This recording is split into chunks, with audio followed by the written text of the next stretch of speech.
Hello dear students, a very good morning to all. Welcome to all in your Hindi literature class. बच्चों, आज हम पढ़ेंगे Hindi literature का नया पार्ट 6 दिलवाड़े के मंदिर। प्रीवियस क्लास में मैंने आपको पार्ट 4 भारत कोकिला सरोजनी नायडू इस पार्ट के प्रश्न उत्तर लिखवाए थे। आई होप आपने उन सभी प्रश्न उत्तरों को अच्छे से याद कर लिया होगा। तो बच्चों, दिलवाड़े के मंदिर यह हमारा पेन पेपर टेस्ट का तीसरा पार्ट है। इस पार्ट में यात्रा का वर्णन है। और कहाँ की यात्रा का वर्णन है? दिलवाड़े के मंदिर। यह दिलवाड़े के मंदिर कहाँ पर? माउंट आबू में, राजस्थान में। माउंट आबू हमारा कहाँ है? पर राजस्थान में। हम इस पार्ट को पढ़ते हैं। हमारी रेलगाड़ी जब आबू रोड स्टेशन पर पहुंची तब सवेरा हो चुका था। माउंट आबू जाने के लिए बाहर बसें खड़ी थी। अपना सामान लेकर हम एक बस में बैठ गए। तो बच्चों, जब वह रेलगाड़ी से स्टेशन पर पहुंचे तो वहाँ क्या हो चुका था? सवेरा, यानी सुबह हो चुकी थी। उन्होंने माउंट आबू जाने के लिए जो वहाँ पर बसें खड़ी थी उन पर जाकर बैठ गए। माउंट आबू समुद्र से लगभग 1700 मीटर की ऊंचाई पर है। रास्ते में चारों ओर हरियाली छाई हुई थी। हरी भरी पहाड़ियां देखकर मन प्रसन्न हो गया। शीतल हवा ने यात्रा की सारी थकान मिटा दी।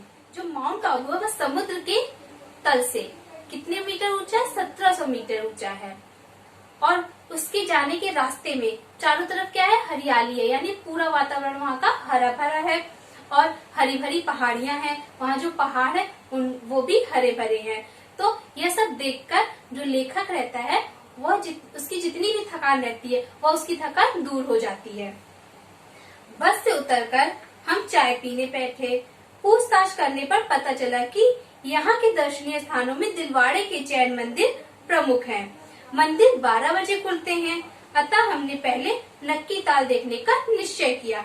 तो बच्चों, जब वह बस से उतरकर चाय पीने के लिए कहीं पर, जब रास्ते में हम लोग जाते हैं तो कहीं पर रुकते हैं, चाय पीते हैं, तो वैसे ही वो लोग चाय पीने के लिए उतरे। तो वहाँ पे जो लोग थे उनसे पूछा तो उन्होंने बताया कि यहाँ पर जो प्रमुख देखने का स्थान है, यानी जो सुंदर स्थान है, जो देखने योग्य है, वह क्या है? दिलवाड़े के मंदिर है। लेकिन दिलवाड़े के मंदिर 12 बजे खुलते थे। तब तक वे क्या करते? क्योंकि वह तो सुबह ही पहुंच गए थे, तो वे सबसे पहले नक्की ताल को देखने के लिए जाते हैं। हम नक्की ताल देखने चल दिए। ताल क्या, यह तो एक अच्छी खासी झील थी।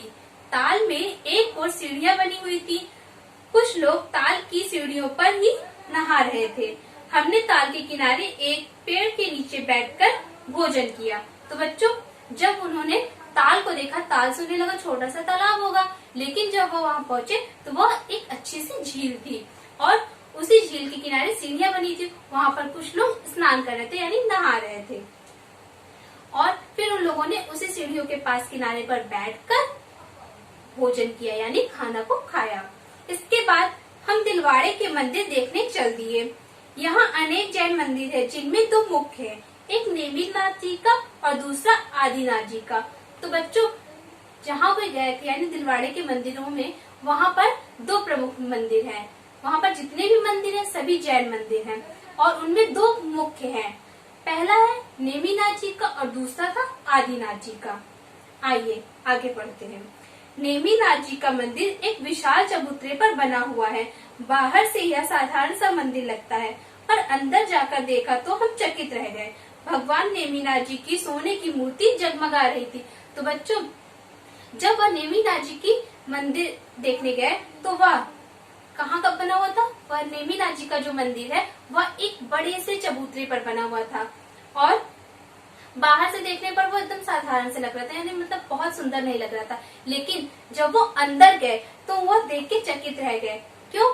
क्योंकि जो नेमिनाथ जी की मूर्ति थी वह पूरी सोने की बनी हुई थी। नेमिनाथ जी के मंदिर के पास ही आदिनाथ जी का मंदिर है।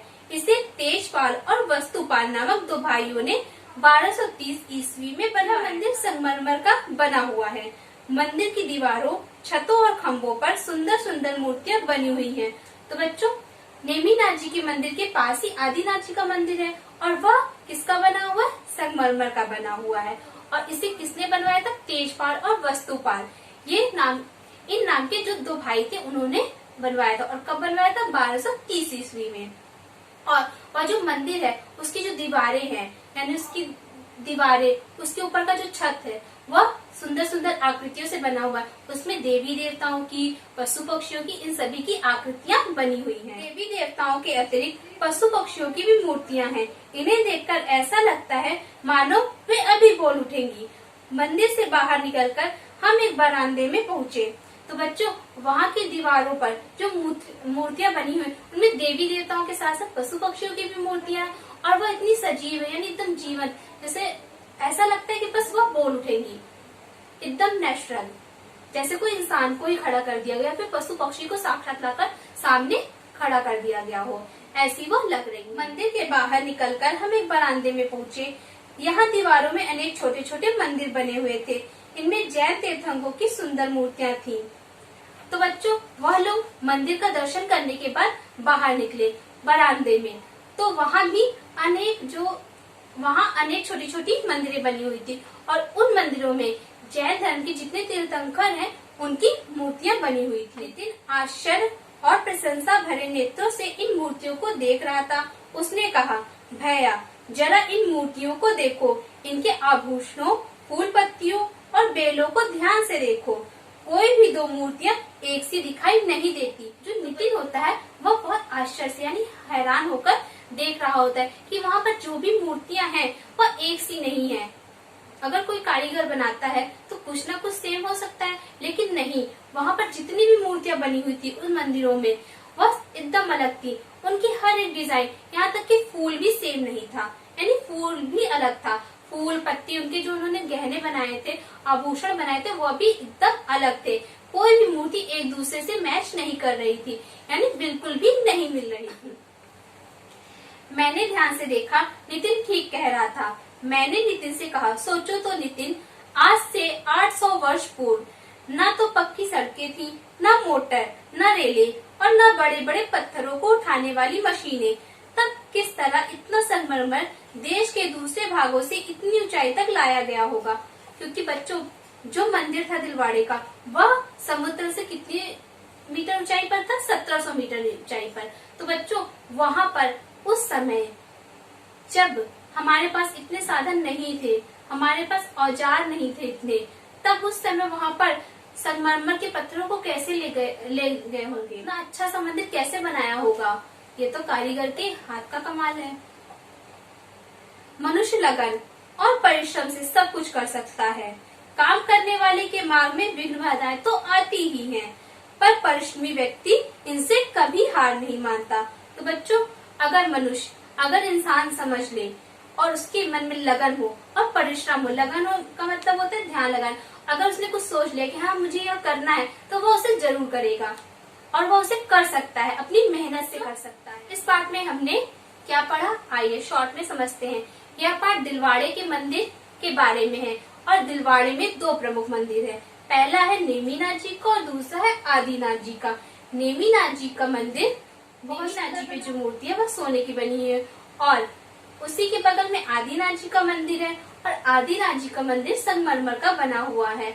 वहाँ पर बहुत सारी जैन तीर्थंकरों की मूर्तियां बनी हुई हैं और सभी मूर्तियां एक दूसरे से एकदम अलग है। तो बच्चों इस पाठ में इस यात्रा का वर्णन, इन मंदिरों का वर्णन किसने किया? लेखक ने, जो वहाँ पर उसे देखने के लिए जाता है। जैसे आप लोग जाते हो तो फिर आके बताते हो, अगर घर का कोई व्यक्ति नहीं गया होता तो उसे बताते हो कि हमने ये देखा, हम वहाँ गए थे। उसी प्रकार लेखक ने दिलवाड़े के मंदिर की यात्रा का वर्णन किया है। तो बच्चों पाठ को पढ़ने के बाद आइए अब हम इस पाठ के सारांश को लिखते हैं।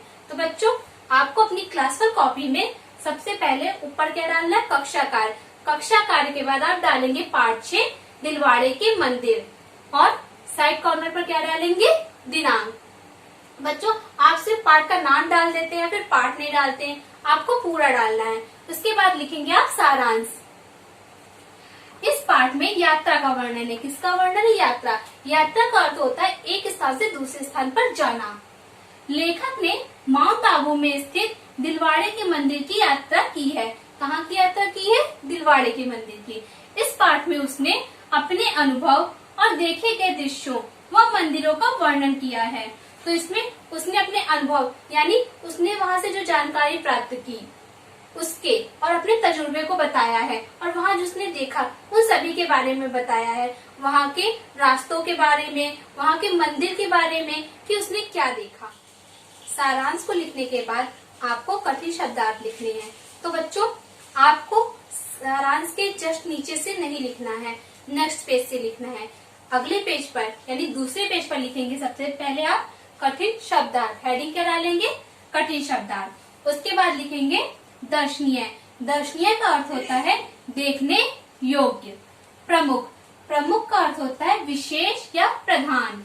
निश्चय, निश्चय का अर्थ होता है पक्का इरादा। चकित, चकित का अर्थ होता है हैरान। आश्चर्य, आश्चर्य का अर्थ होता है हैरानी। विघ्न, बाधाएं, विघ्न बाधाएं का अर्थ होता है हमारा रुकावटें। आभूषण, आभूषण का अर्थ होता है जेवर। परिश्रम, परिश्रम का अर्थ होता है मेहनत। यात्रा, यात्रा का अर्थ होता है एक स्थान से दूसरे स्थान जाना।